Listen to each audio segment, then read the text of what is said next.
Olá, queridos amigos, queridos irmãos, que nos acompanham nesse estudo maravilhoso das obras do benfeitor Manuel Filomeno de Miranda, psicografadas pelo médium Divaldo Pereira Franco.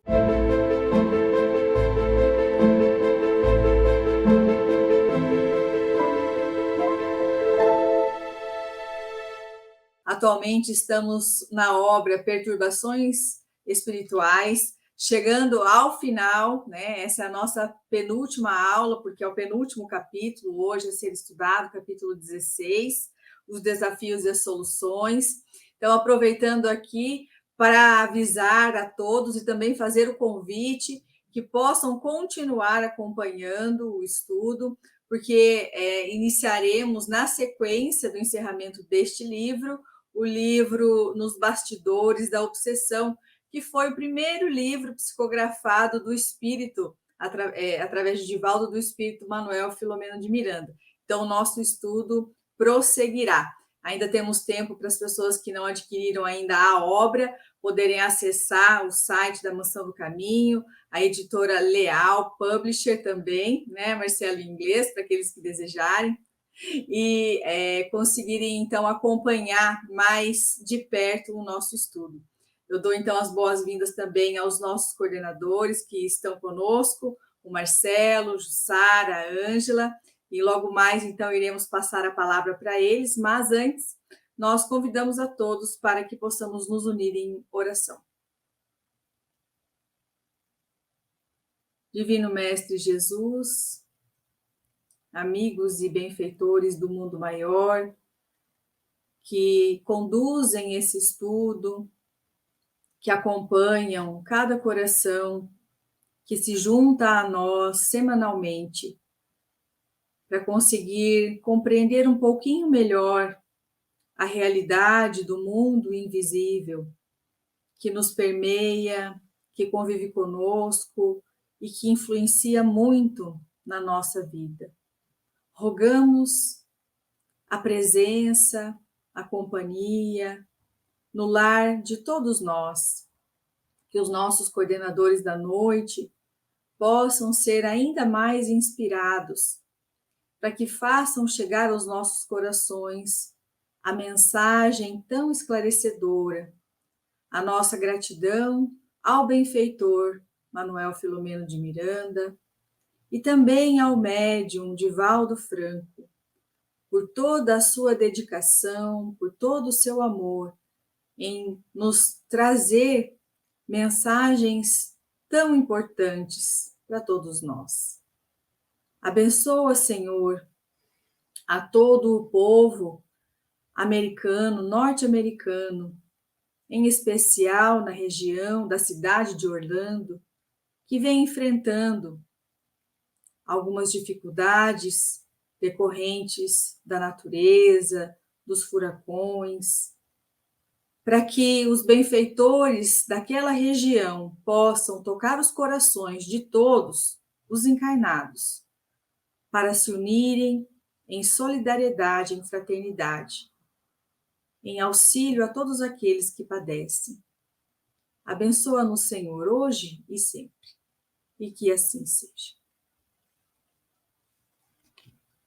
Então, agora passamos a palavra ao nosso querido Marcelo, para que nos conduza ao resumo do capítulo. Seja bem-vindo, Marcelo. Muito obrigado, Gisele, muito obrigado, Ângela, muito obrigado, Jussara, e as irmãs e irmãos que se unem neste momento tão especial, desta obra tão significativa.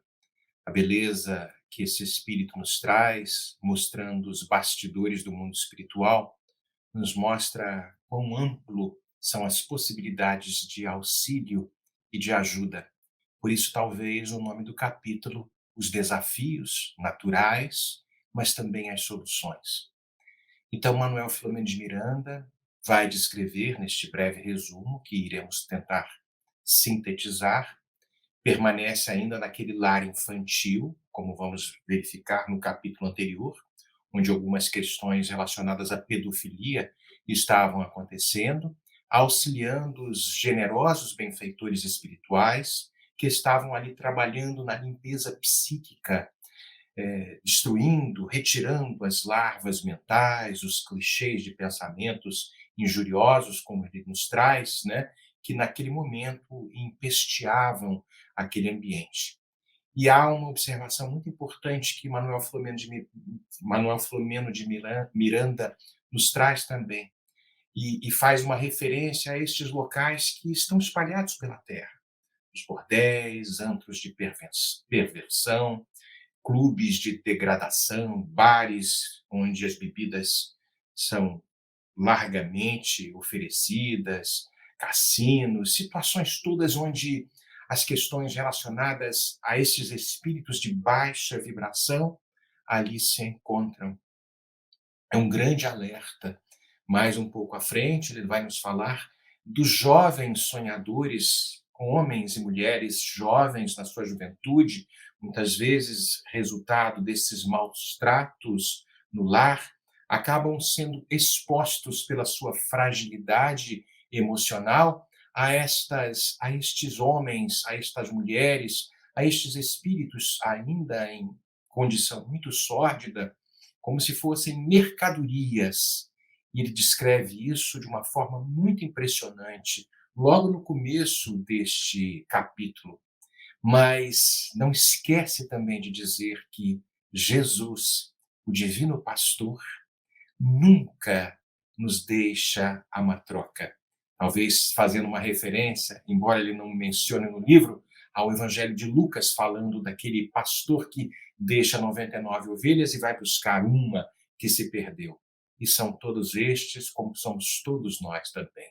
Mostra a questão da reencarnação, que vai nos trazer novas oportunidades de refazimento, quando o sofrimento chega a níveis excelsos dentro da gente, e aí voltamos de uma forma consciente para este pastor que nos abraça. Mas, dando sequência ao nosso resumo, Manuel Filomeno de Miranda diz que todo dia foi dedicado à renovação da psicosfera ambiente daquele lugar, numa tentativa de minimizar o impacto de todas aquelas situações que ocorreram no capítulo anterior, né? Vamos perceber, ele faz uma alusão que o mal cresce por conta, talvez, da nossa inabilidade, da nossa falta de responsabilidade e nos engajarmos nas questões do bem. Encerrando, então, o labor naquela instituição, vamos perceber Dr. Bezerra de Menezes reunindo-se embaixo de uma árvore frondosa, orando de uma forma muito emocionado, agradecendo a Jesus pelas bênçãos, pela proteção e suplicando apoio para aquele lar de crianças que agora se transformaria, nas palavras do mentor espiritual Manuel Filomeno de Miranda e do nosso Bezerra de Menezes, num reduto familiar, não mais num presídio, numa espécie de local onde os jovens eram atirados ali. Vamos perceber também que a equipe espiritual, depois destes labores, volta à sede da casa espírita onde eles estavam acomodados, onde atividades muito mais complexas iriam ocorrer.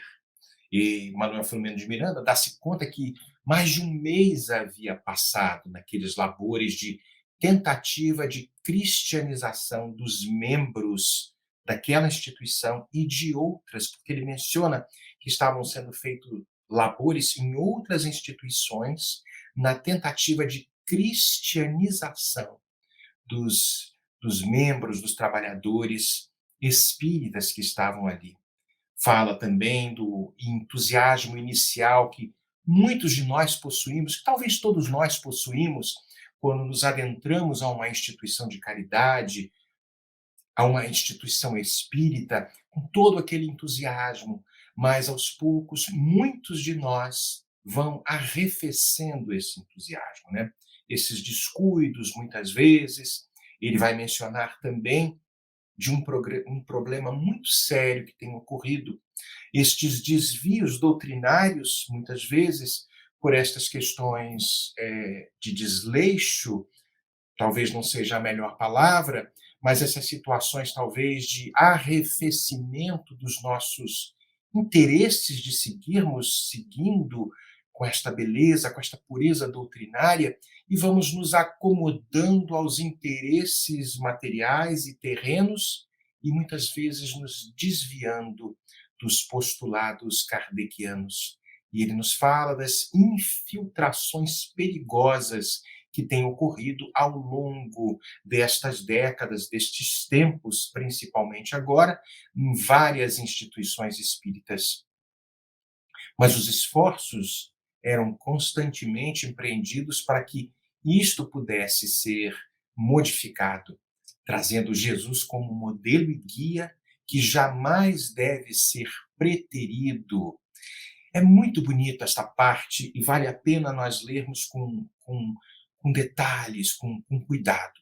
Mais tarde, um pouquinho, às 8 horas da noite, o irmão Elvídio convida ao grupo para um encontro explicando que os discípulos do Mulá, vamos lembrar, esta entidade que estava ainda muito cristalizada nas questões do islamismo radical, e alguns judeus que estavam engendrando, estabelecendo alguns estratagemas, alguns planos para que a invasão, as distorções ocorressem ali.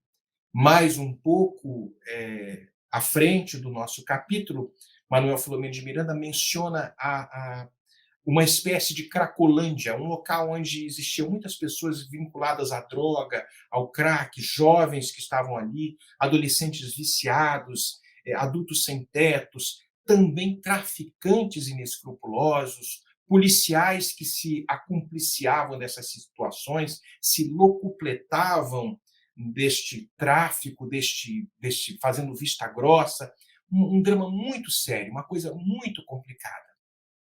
E havia todo um plano para estas entidades que estavam ali fazendo parte da manipulação destes jovens que estavam telementalizados, estavam planejando um ataque massivo para aquela instituição que o grupo de Manuel Filomeno de Miranda estava sediado. De 8 a 10 doentes, pessoas viciadas, estavam ali guiadas por uma entidade muito terrível desencarnada. Mas o diretor espiritual havia inspirado o presidente da casa, o irmão Ovídio, para que ele reforçasse as defesas do salão. Aí colocou ali alguns vigilantes, cuidadosamente situados, bem estrategicamente distribuídos, para que, eventualmente, alguma situação que ocorresse, aquilo fosse debelado de imediato. Vamos perceber ali que houve uma palestra, iniciando uma palestra, e o tema que seria abordado no salão principal, o capítulo 13 do Evangelho segundo o Espiritismo, não saiba a vossa mão esquerda o que dá a vossa mão direita, e eles iriam abordar, a palestrante da época, a irmã Vicenza, iria abordar o item fazer o bem sem ostentação. E a expositora, a irmã Vicenza, era uma médium devotada, muito habilidosa, com muita doçura, mas logo no começo da sua fala, nós vamos perceber esta tentativa de infiltração, onde um jovem ali com um pau, com uma madeira, alguma coisa, tenta entrar na instituição, ele é rapidamente controlado, com energia, mas ao mesmo tempo com muito cuidado, porque ninguém quer violência. Então, a própria inspiração que o presidente da casa havia recebido dos irmãos espirituais realmente funcionou. Tudo aquilo foi debelado, mesmo assim o clima espiritual em volta, com muitos detalhes, as entidades ali tentando criar algum tipo de situação, fazendo uma espécie de catalogando as questões que foram feitas, como se fosse assim me foge um pouco a palavra, os espíritos maus que estavam ali tentando fazer um inventário do que foi feito, da situação que havia ocorrido, mas a reunião acabou ocorrendo, a palestra foi um sucesso, vou colocar desta forma, e mais lá na frente vamos perceber o irmão Macário, que for informado que aquele dia específico teria uma significação muito especial. E aí vamos perceber que havia uma comunicação do irmão Macário com o mentor e o irmão Elvídio, né, iriam trazer o mulá, que estava adormecido, que estava assim um pouco num estado torpe, porque ele havia sido constrangido numa espécie de uma pesada carga sonífera por uma hipnose, e ele estaria sendo trazido ali para uma conversa, uma espécie de um diálogo mediúnico que iria ocorrer à noite, em desdobramento com os trabalhadores da casa e toda essa equipe espiritual. Chega mais um pouco, posteriormente, convidados pelo benfeitor a esta reunião na mediúnica que iria ocorrer, logo nas primeiras horas da manhã, do dia, né? Todos, muitos presentes, inúmeros ceareiros reencarnados, muitos que estavam ali e ouviram o benfeitor. Manuel Filomeno de Miranda nos fala que ouvimos o mártir do passado na sua exortação. E ele traz uma explicação dos tempos em que estamos vivendo. Fala destes espíritos das trevas, que alguns deles reencarnados, talvez fazendo uma referência ao problema das torres gêmeas, com as questões do ódio, toda a situação que ocorre, mostrando o problema que a humanidade encontra, experimenta, mas no final, passando este breve relato, como se fosse uma espécie de prece, e no final ele fala: confiemos verdadeiramente. Mais tarde, eram mais ou menos 2 horas da manhã, no começo do dia, quando o irmão Elvídio profere a prece de abertura da reunião mediúnica que ocorreu à noite, e os trabalhadores encarnados estavam ali, provavelmente, estavam desdobrados participando daquilo. E à mesa, o presidente Ovídio, os médiuns, os trabalhadores, em clima de uma concentração muito profunda, aguardavam. Vamos ver, então, o Dr. Bezerra de Menezes, pessoalmente, conduziu com 2 enfermeiros que estavam no mundo espiritual, o mulá, que é atraído pela senhora Vicenza, esta médium que agora desdobrada, incorpora-o com facilidade e ele desperta nesta reunião mediúnica que se dá no mundo espiritual. E aí vamos perceber, ele surpreso, o mulá, novamente, o que vocês querem de mim? E começa toda uma dinâmica de tentativa de demover o mulá dos seus propósitos nefastos, trazendo uma explicação do Cristo, e ele rebatia, falando que Mohammed é o profeta, Alá é o Senhor, trazendo todas aquelas retóricas beligerantes, e os benfeitores que estavam ali trabalhando, a nossa médium dando passividade, e o mulá falando com toda aquela eloquência, mas no sentido ainda beligerante, vamos perceber que, num determinado momento, uma prece fervorosa é feita pelo irmão Macário, exorando socorro ao divino amigo Jesus, e aí, nesse momento, uma entidade veneranda desce, condensa-se no recinto, e irradiou uma claridade imensa e passou a falar com o mulá. E ele fala: Ib Said, louvado seja o Pai, misericordioso e único. E a voz desta entidade doce, muito especial, acabou passando o tempo por demover, porque o próprio mulá fica espantado, fala: santo imame. Isso está ali no capítulo, é uma autoridade religiosa ligada à doutrina islâmica, que significa um guia, ou seja, é uma autoridade religiosa ligada ao islamismo de alto coturno, de alta posição. E ele deu-se conta, mas essa autoridade religiosa bondosa, que naturalmente havia passado pelas lides muçulmanas, entende agora no mundo espiritual, naturalmente, pelos seus processos de burilação, de beleza, e consegue tocar o nosso irmão Mulá. E o diálogo acontece de uma forma muito bela, e num determinado momento ele fala para o Mulá, esta entidade tão bela: és sincero na tua fé, mas equivocado na tua interpretação. Me lembro, talvez, de algumas passagens evangélicas, talvez de Estevão, quando falou para o nosso irmão Paulo de Tarso, quando era Saulo, mas as nossas meninas vão aprofundar com muito mais beleza.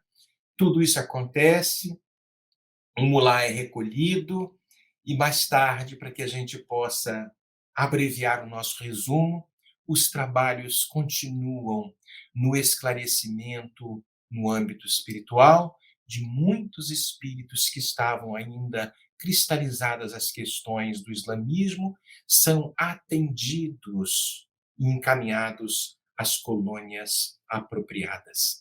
É um resumo muito breve, muitas coisas foram puladas, mas que vale a pena reler o capítulo. Muito obrigado pela oportunidade. Nós que agradecemos, Marcelo. Você sempre nos encanta com a sua forma de abordar, seja qual o tema, e foi realmente muito proveitoso para todos nós. Agora, então, nós passamos a palavra para a Jussara, que vai dar início aos aprofundamentos. Ótimo, obrigada, Gi. Obrigada, Marcelo, por trazer para nós dar já esse tom, né, tão importante para nós iniciarmos assim os nossos aprofundamentos. E nós vamos começar então ressaltando alguma das coisas que o Marcelo colocou nesses capítulos, que são anotações extremamente importantes para nós nos lembrarmos a respeito dessas questões, porque, como nos diz Manuel Filomeno de Miranda nesse capítulo, eles estão já há um mês direto trabalhando com essa instituição, com outras instituições, então, em todo esse programa de reerguer a instituição. E nesse caso em particular, como conta o capítulo anterior, nessa casa onde era deveria ser dedicada ao amor aos órfãos, aqueles desprovidos, né, de quem pudesse cuidar deles. Ele fala que depois de todo esse acontecimento, o trabalho de limpeza psíquica, aonde nós vemos negligência, nós vamos ver verdadeiros pântanos psíquicos. Então, isso é uma coisa que eu quis ressaltar aqui hoje para a gente, pensando na importância dessas questões que nós estamos sempre, né, comentando, falando a respeito das emanações do nosso pensamento, das nossas ações, de como nós estamos nos portando, do que nós estamos trazendo para os nossos lares, para os ambientes que nós frequentamos, porque nós, sem imaginarmos, nós estamos provocando assim um nível de toxicidade, né, no caso energético, em nossos lares, e que não é tão fácil assim, né? Veja que ele cita, por exemplo, os samaritanos anônimos, aqueles que são encarregados de fazerem essa renovação ambiental, e nos lembra sempre que o seguinte, que quando o mal cresce, né, quando nós estamos envolvidos em situações assim difíceis, não podemos simplesmente acusar os outros, sem entender a parcela da nossa responsabilidade. Então, o ponto aqui para nós hoje é justamente tentarmos, ao menos em nossos lares, trazer um ambiente, né, uma energia, uma luz, uma maior leveza, para que não possamos viver imersos em situações assim tão deficientes no campo espiritual. E aí, passando para as outras anotações, que agora que nós gostaríamos de estar focando um pouquinho mais nesses aspectos, Manuel Filomeno de Miranda, então, ele diz o seguinte, eu até vou ler para vocês, porque eu acho que é tão importante que ele fala: não raro, após o entusiasmo inicial que toma conta do candidato, em qualquer área de idealismo, ocorre uma diminuição da chama vigorosa da alegria, e não poucos se sentem desestimulados tornam-se críticos amargos, tomam conhecimento da realidade que esmaece os sonhos e as fantasias ou o abandono. De igual maneira, descuidam-se dos objetivos essenciais e permanecem na superfície da proposta inicial, procurando desvios que atendam aos interesses imediatos, diversões que sirvam de complemento do trabalho. Então, nós vemos aqui um fato que ocorre nas nossas instituições espíritas. Muitos de nós, dependendo de como nós estamos vendo, com que seriedade realmente nós estamos compreendendo o que significa esse intercâmbio com o plano espiritual, o que significa essa possibilidade de disseminar as luzes, podemos perder esse entusiasmo, aquela chama inicial, né, que ele diz aqui, a chama vigorosa de alegria, de vontade de trabalhar, porque os trabalhos eles acabam se tornando rotineiros, né? Eles não apresentam mais, que nem naquele primeiro momento que a gente tem a curiosidade, tudo, não apresentam necessariamente mais nenhum motivo de deslumbramento. Isso, obviamente, na interpretação de alguns, porque nós devíamos sempre nos sentirmos deslumbrados somente de imaginar que nós estamos ali convivendo no mesmo ambiente com entidades assim de tão alto nível evolutivo. E muitas vezes, por causa disso, procura-se então nessas organizações espíritas algumas coisas que podem trazer mais leveza, que podem servir de diversão. Eu me lembro no livro Dramas da Obsessão, eu não lembro o capítulo agora, Dr. Bezerra de Menezes fala a respeito de centros espíritas que mais parecem clube do que eventualmente, né, a escola, o pronto-socorro, né, como o hospital, né, todo esse aspecto que deveria ser esse trabalho com a doutrina espírita.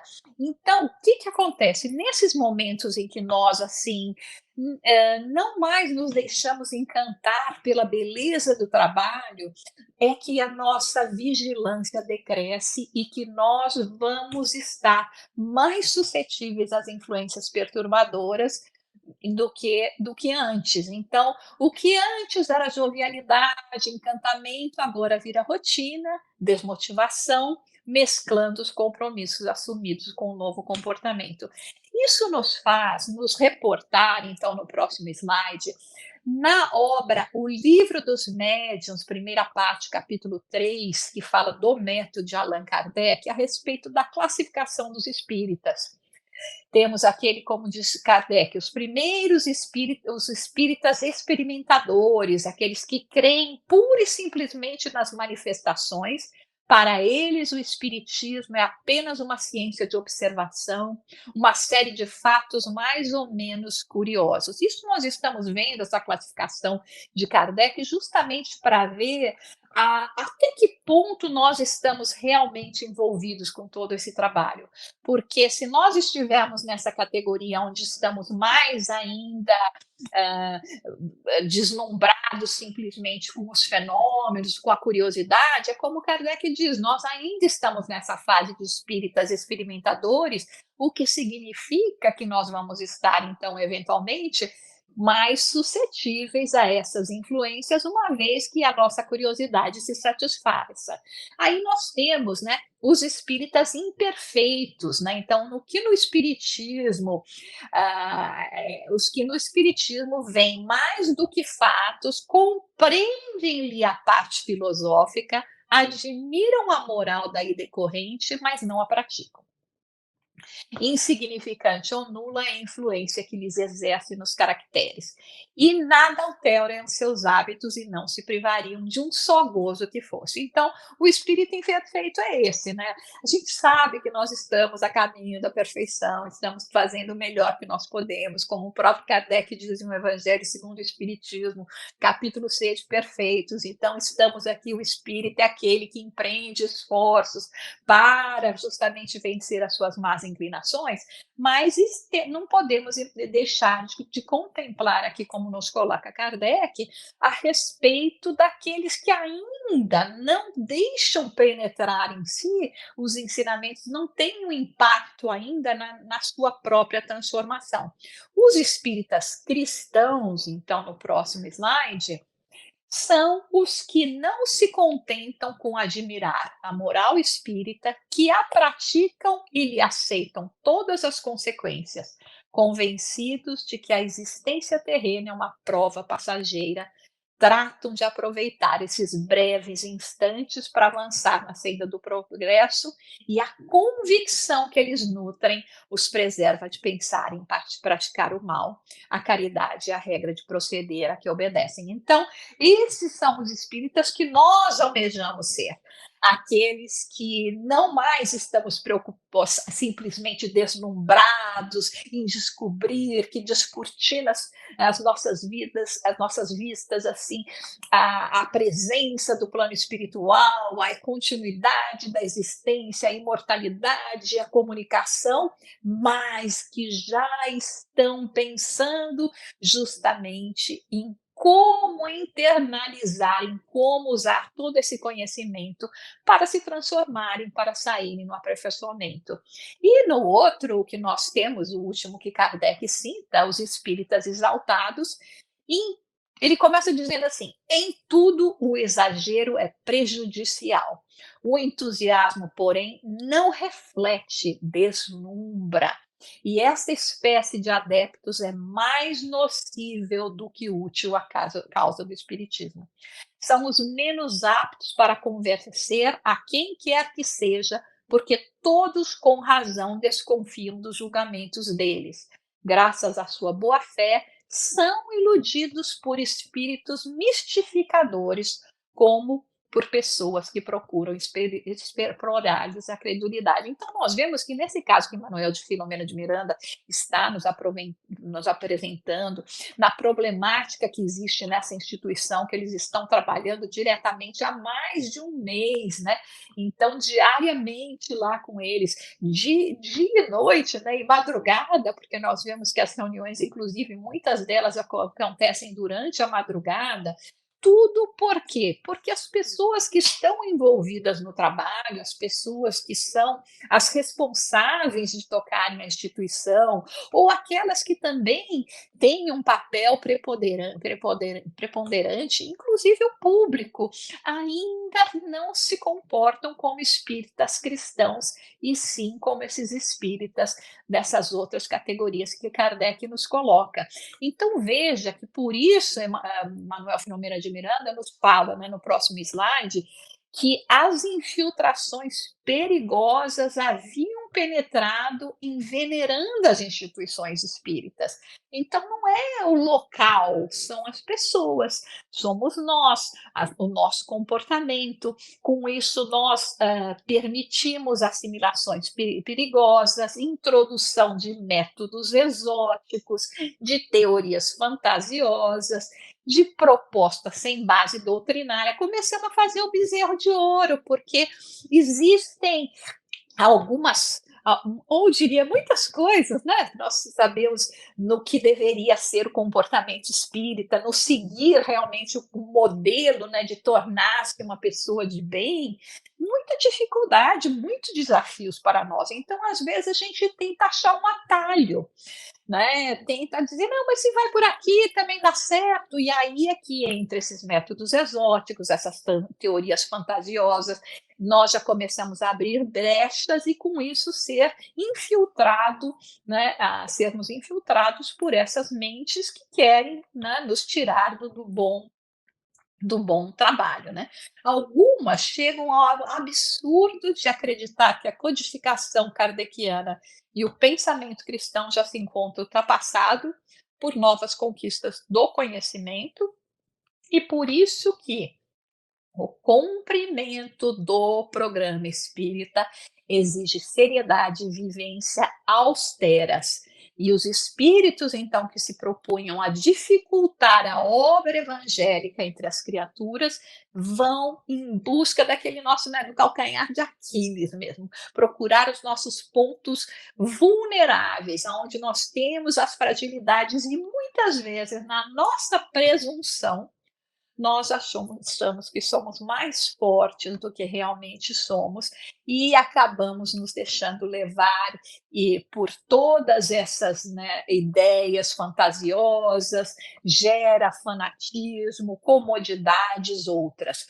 Na Revista Espírita de março de 1863, tem um capítulo que eu acho fabuloso, nós vamos falar um pouquinho dele aqui, uma pincelada rapidamente aqui, mas que eu aconselho todos a lerem. Então, março de 1863, o título do artigo de Kardec é Falsos Irmãos e Amigos Inábeis. E ele fala daquilo que ele chama de os fanfarrões do espiritismo. Quem são esses, né, os fanfarrões do espiritismo? Eles têm a tendência a fazer o espiritismo sair dos caminhos da prudência e da moderação, estimulam publicações excêntricas, extasiam-se de admiração ante as comunicações apócrifas mais ridículas e que têm o cuidado de espalhar, provocam nas reuniões assuntos comprometedores sobre política, religião, sempre pensando que, né, não, o que tem que prevalecer é a verdade, nada pode ficar debaixo do alqueire.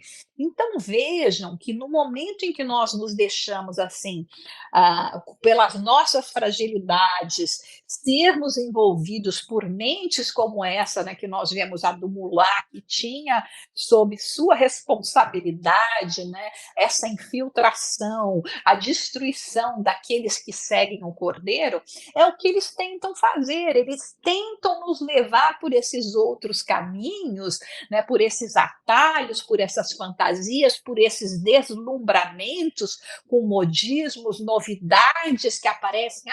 Olha a novidade do Espiritismo. Gente, não dá para ter novidade. Nós ainda não demos conta da novidade que foi trazida para nós há 165 anos atrás. Quem sabe, né? A gente vamos aqui fazer uma força para que daqui mais 100 anos a gente já possa dizer, bom, espíritos, agora está na hora de uma complementação, né? Aqui dar um upgrade aqui no nosso estudo, no nosso trabalho, mas nós não conseguimos ainda nem entender a mensagem de Jesus de mais de 2000 anos atrás. Então, vem esses modismos que querem tomar conta de nós, né? Então, vejam, né, no próximo slide que eles, influenciados por essas entidades, eles olham assim meio de soslaio, vêm com umas palavras para soprar discórdia, aparentando que eles estão querendo colocar união, e trazem essas questões para discussão de de tópicos que podem ser trazer muita controvérsia, e até a ponto de tentar exercer e citar assim uma inveja, uma disputa, uma concorrência entre instituições. Nós não podemos levar o espiritismo adiante a não ser através da nossa união. Frágeis somos ainda como indivíduos, como instituições individuais. Mas quando nós nos unimos, como já tantas vezes nos alerta o Dr. Bezerra de Menezes, é a união, é a fraternidade que vai trazer essa consolidação para que nós possamos ter realmente um lar espírita, um espiritismo praticado no Brasil e no mundo de uma maneira que nós estamos alimentando essas raízes para que se tornem cada vez mais fortalecidas e os frutos dessa árvore cada vez mais abundantes para saciar as necessidades de todos os nossos irmãos e irmãs. Nos lembramos ainda que no livro Os Mensageiros nos traz relatos, né, de trabalhadores espíritas que foram preparados anteriormente para as tarefas nessa atual encarnação e que falharam. Olha, veja que eles falam aqui, não por falta de conhecimento ou suporte doutrinário espírita, mas sim pelas fragilidades da emoção que teimamos em não enfrentar, visando a necessária transformação. Então vejam, meus irmãos, não se trata de intelecto. Quando nós estamos fazendo esses estudos, quando Manuel Filomeno de Miranda nos traz essas obras pelas mãos abençoadas do nosso querido do Divaldo, ele não traz isso para saciar a nossa curiosidade a respeito do que está acontecendo no mundo espiritual, mas como uma forma de nós refletirmos. Por isso esses estudos são tão importantes, mas não com o intuito de satisfazer curiosidade ou de trazer simplesmente mais material para o nosso intelecto, mas que esse material desperte em nós essa chama que vai nos ajudar a nos fortalecermos através das vias do coração, através das vias da emoção, a refletirmos que é chegada a hora da nossa transformação, que é chegada a hora de nós nos empenharmos mais e mais neste caminho de ascensão espiritual. E ainda nessas palavras finais de Kardec, nesse mesmo artigo, ele diz o seguinte: convidamos todos os adeptos sinceros a se porem em guarda, evitando as armadilhas que lhes poderiam estender. Os adeptos sinceros devem declinar de toda a solidariedade. Ele não falou de uma ou outra, não, ele falou de toda a solidariedade com as reuniões formadas fora das condições prescritas pela sã razão e os verdadeiros princípios da doutrina, se não os puderem conduzir ao bom caminho. A circunspecção é mais necessária do que nunca, porquanto não devemos esquecer que palavras, ações ou escritos inconsiderados são explorados e que os adversários estão satisfeitíssimos por poderem dizer que isto vem dos espíritas. Então vejam, cada vez que nós falamos em nome do espiritismo, cada vez que nós agimos como espírita, as pessoas estão nos observando, falam, mas essa pessoa é espírita. Gente, dá uma olhadinha, cuidado aí com o que vocês colocam na rede social, porque nós temos que ser um modelo, não estamos falando aqui de hipocrisia, mas estamos falando de... É assim que, como espírita, é essa imagem que eu quero que as pessoas me vejam, ou são esses os comportamentos que eu ainda quero ter, então vamos prestar um pouco de atenção nisso. E Manuel Filomeno de Miranda fala o seguinte: sempre nos reportamos em nossas narrativas, na presente obra, aos labores mais significativos e que possam ser úteis aos sinceros estudiosos do Espiritismo, especialmente àqueles que se dedicam à sua vivência, sem apêndices, nem bengalas psicológicas desnecessárias. Gente, isso é maravilhoso, essa fala de Manuel Filomeno de Miranda. Sem apêndice, sem bengala psicológica desnecessária, porque o espiritismo é uma âncora de segurança para a barca da fé na imortalidade, e fora dela são bem pouco seguros os instrumentos reveladores da continuidade da vida após o túmulo, pois que é sem dúvida o consolador que Jesus prometeu. Finalizando com a frase de Kardec: o livro dos Espíritos. Porque se nós estamos perdidos, não sabemos como ir, como nos mantermos fiéis a esse trabalho para que não ocorram essas infiltrações. O livro dos Espíritos será sempre a expressão clara e exata da doutrina e a transmitirá intacta aos que vierem depois de nós. Mas se nada disso funcionar, se nós formos um daqueles, como ainda fala o livro Os Mensageiros, que viemos com compromisso, mas falhamos, Kardec nos fala: o espiritismo anda no ar, difunde-se pela força mesmo das coisas, porque torna felizes os que o professam.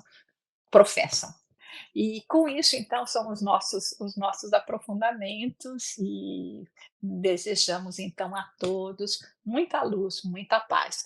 Eu tinha colocado essa frase também, que é uma das frases que eu gosto demais, do espírito Humberto de Campos, que ele fala, né, é que existem espíritos esclarecidos e espíritos evangelizados, e eu agora peço a Deus que abençoe a minha esperança de pertencer ao número destes últimos. Não é mente, não é intelecto, é coração, é ação no bem. Eu não poderia deixar de pedir para você ler essa frase do Humberto que você colocou, Jussara, porque realmente ela nos traz profundas reflexões, né?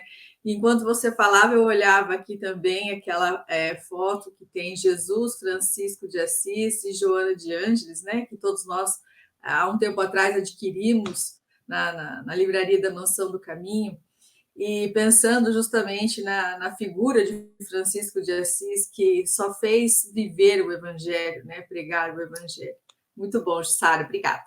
Então, agora nós passamos para a nossa querida Ângela, estamos ansiosos por ouvi-la, querida. A palavra está com você. Obrigada, Gi, querida. Obrigada, Marcelo, Jussara, por essa aula que você nos trouxe.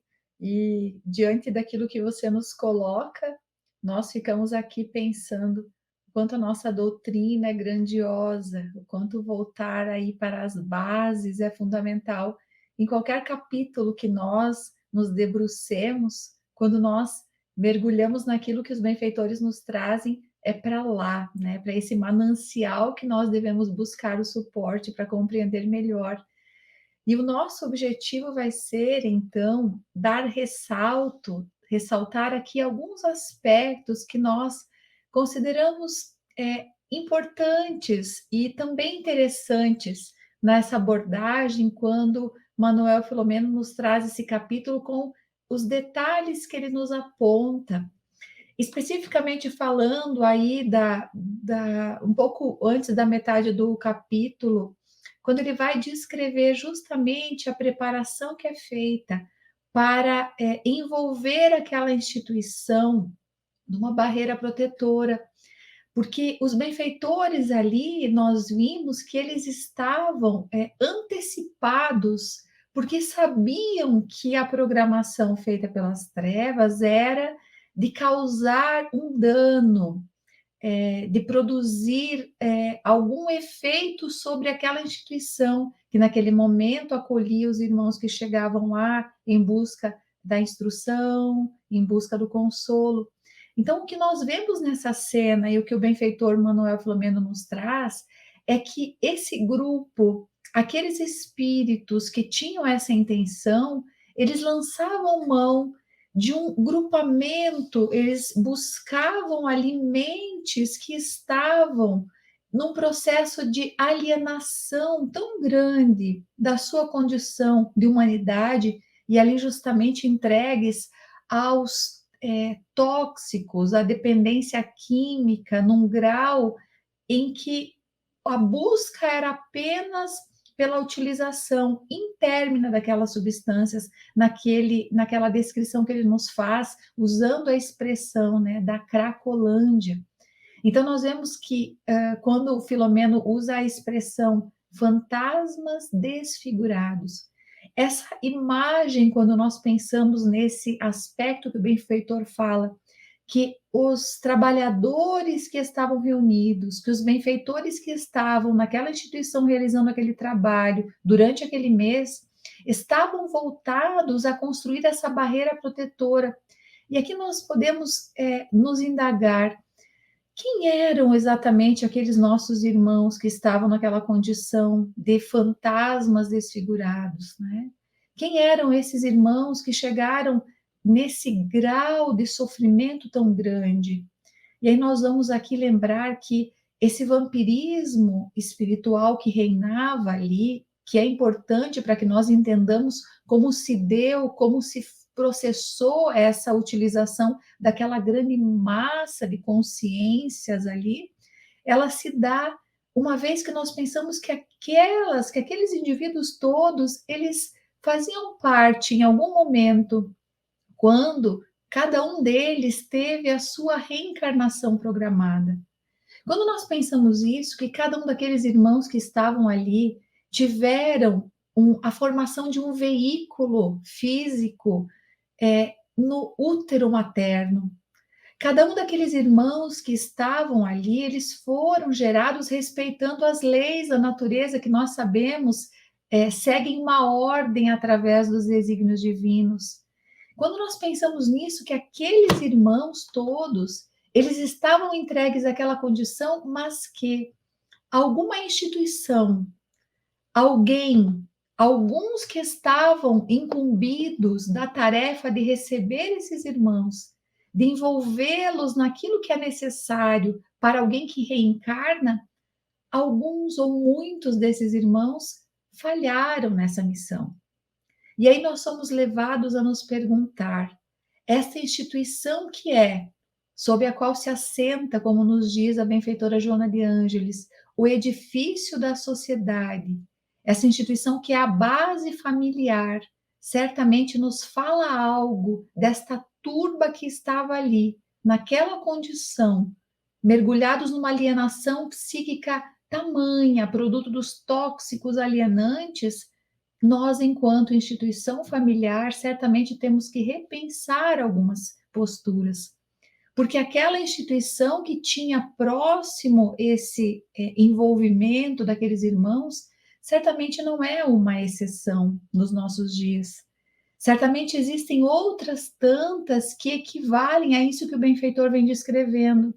Então, essa primeira reflexão que nós gostaríamos de trazer é de que aqueles que foram utilizados para agir sobre aquela instituição eram indivíduos, eram espíritos, filhos do Criador, que chegaram a essa reencarnação e que estavam diante daquela condição deplorável.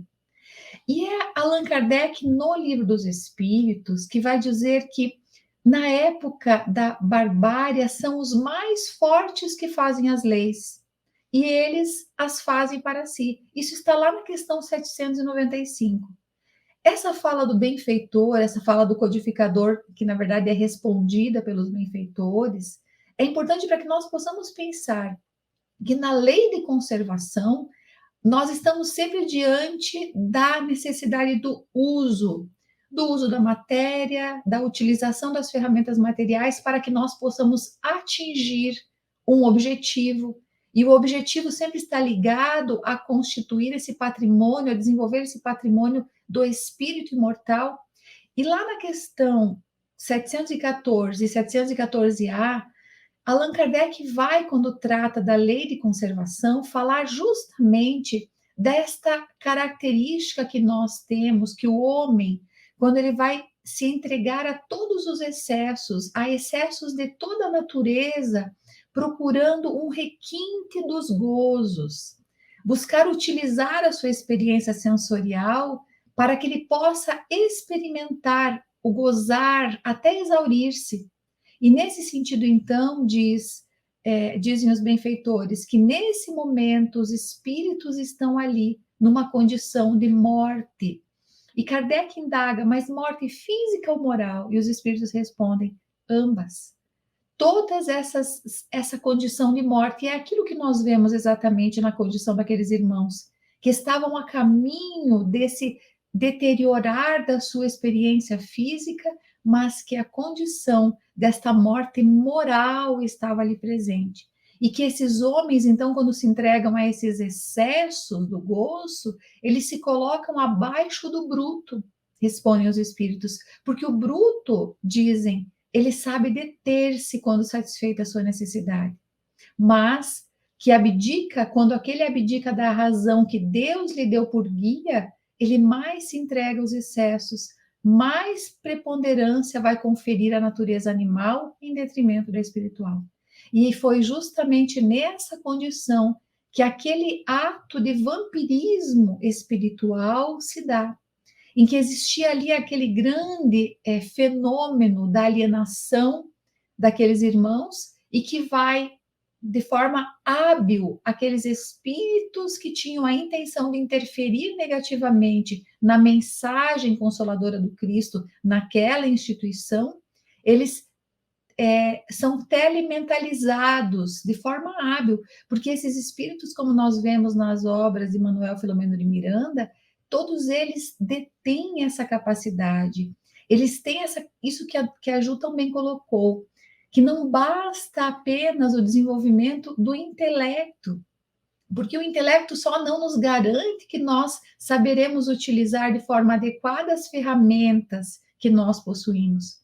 Porque certamente esses espíritos, aqueles que comandavam essa ação, eles detinham de forma hábil o domínio, inclusive, dessa interferência espiritual, a ponto de fazer com que muitos daqueles se dirigissem à instituição telementalizados. E aqui nos parece bastante interessante nós fazermos uma distinção, porque o diretor espiritual, naquele momento, o irmão Elvídio, ele vai inspirar o presidente da casa, que era o irmão Ovídio, para que as defesas do salão fossem reforçadas. Então, nós vemos aqui algo bastante interessante, o que caracteriza, sim, uma inspiração dos benfeitores da espiritualidade superior, no sentido de tomarem providências, para que fosse evitado que aqueles agressores que estavam telementalizados adentrassem o recinto. E ali no capítulo nós vemos a descrição muito clara que o benfeitor faz de que estavam apostos muitos trabalhadores que inclusive fecharam a porta, utilizaram-se dos recursos de defesa ali, sem agredir nenhum daqueles que estavam lá, mas construindo essa defesa. E também o mentor fica à porta de entrada, aguardando aqueles enfermos espirituais que chegavam. Porque chegavam aqueles irmãos encarnados, sob o efeito, a inspiração desses irmãos desencarnados, e estavam ali os benfeitores à porta para receber esses enfermos, que, como diz o benfeitor, estavam envoltos nessa nuvem de descargas mentais viciosas e de baixíssimo teor. E o benfeitor diz que essa defesa bem organizada, elas foram fundamentais, foram uma precaução importante para impedir a invasão que se daria e que traria resultados dolorosos, com prejuízos financeiros, morais e espirituais. Essa questão da defesa nos chama a atenção nessa parte do capítulo, porque nós vemos aqui que estão mescladas defesas de ordem material e defesas de ordem espiritual, e que ambas foram acessadas. E que naquele momento, quando o irmão Elvídio, o mentor que coordenava a atividade, ele abre um corredor vibratório para que aqueles invasores adentrassem, aqueles invasores têm a impressão de que estavam sendo vitoriosos, de que eram eles que conseguiam fazer, quando na verdade eram os benfeitores que permitiam que isso fosse feito para que eles adentrassem ao salão. Mas essa ação toda, tanto daqueles irmãos, daqueles espíritos vinculados às trevas, que tinham as intenções ignóbeis, tanto quanto a interferência benéfica dos benfeitores, elas se davam, mas com uma distinção muito clara. Os irmãos equivocados, eles afrontavam de forma muito contundente uma das leis morais, que é a lei de liberdade.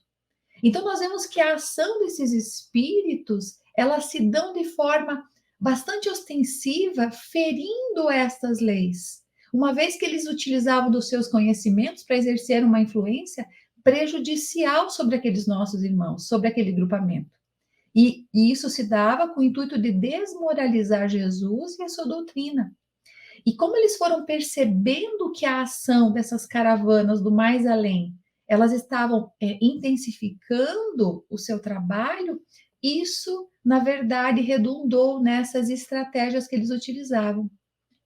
E aqui nós lembramos, quando falamos das defesas espirituais conjugadas às defesas morais, materiais, porque aqui nós vemos essa intervenção que é feita numa casa espírita, numa instituição aqui na matéria.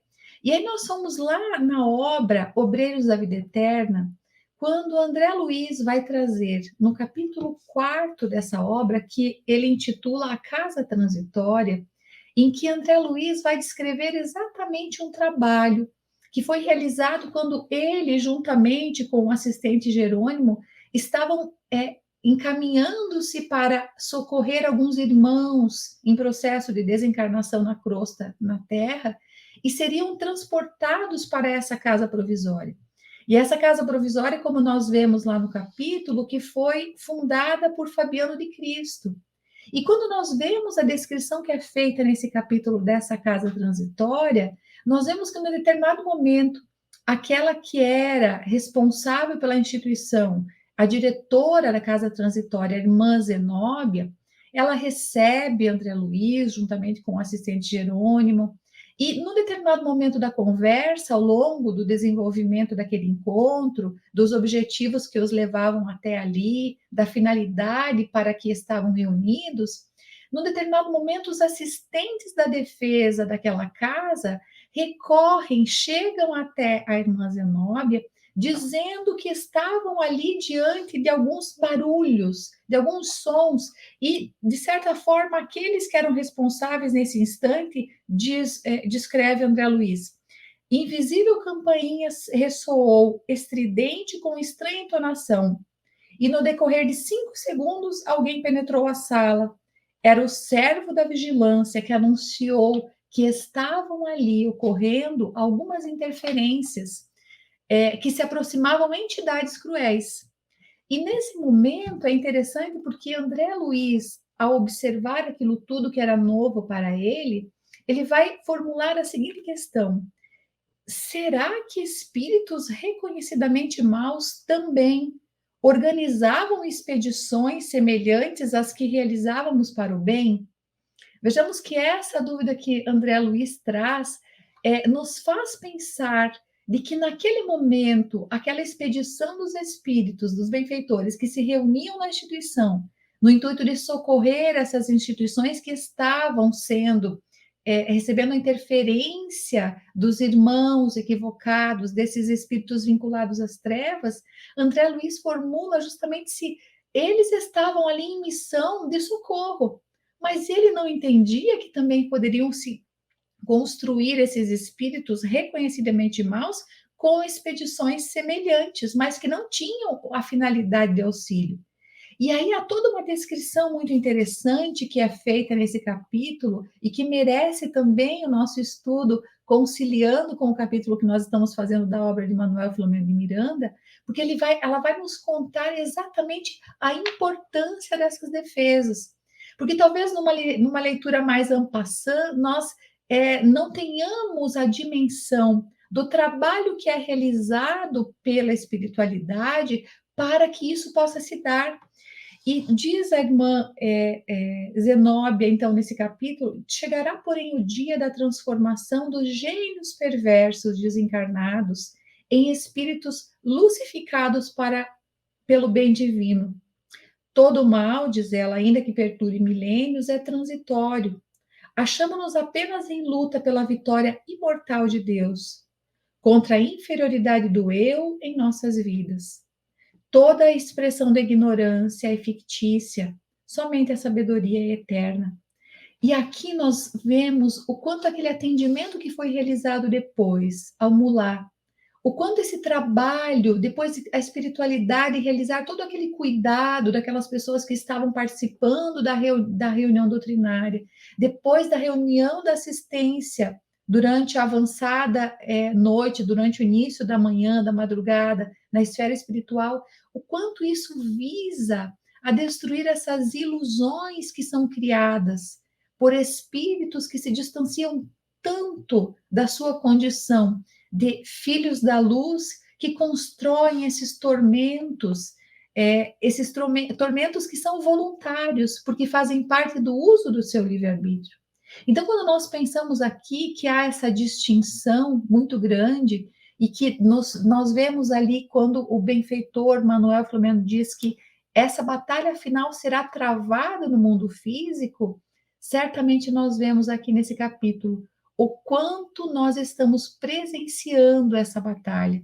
E naquela reunião que foi preparada para atender o mulá, nós vemos o quanto esses espíritos, o quanto esses irmãos equivocados, eles se utilizavam da acusação, né, de forma a criarem até uma espécie de malabarismo retórico, né, dizendo que ele estava ali contra a vontade, que tinham o levado para lá contra a vontade, quando nós vemos o irmão, quando nós vemos o benfeitor Bezerra de Menezes dizer que ele só estava ali, em realidade, por conta do ataque que eles realizaram, que nenhum dos benfeitores foi retirar eles, foi obrigá-los a estar lá. E aqui nós vemos de forma muito clara o quanto os benfeitores estão sempre procurando formas de nos auxiliar, mas jamais vencendo o espaço e a barreira do nosso livre-arbítrio, contrariamente àqueles que têm o interesse de envolver, de tomar conta das consciências, ferindo a lei da liberdade.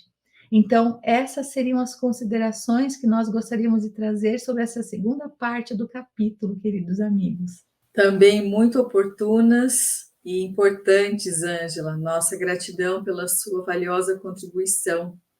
E agradecemos ao querido Marcelo, a Jussara, a você, Ângela, pela dedicação, pelo esforço em nos trazerem tão importantes aprofundamentos, conhecimentos, alertas, porque nós, estudiosos da doutrina espírita, estamos sempre tendo que rememorar os ensinamentos, relembrar, aprofundar, que é o que vai nos fazer com que estejamos cada vez mais em alerta diante desses desafios que a vida nos impõe. Que Deus nos envolva a todos na sua paz, no seu amor, e que possamos nos encontrar para o último, então, capítulo do livro, na semana que vem, iniciando na sequência a obra Nos Bastidores da Obsessão. Um grande abraço e até lá!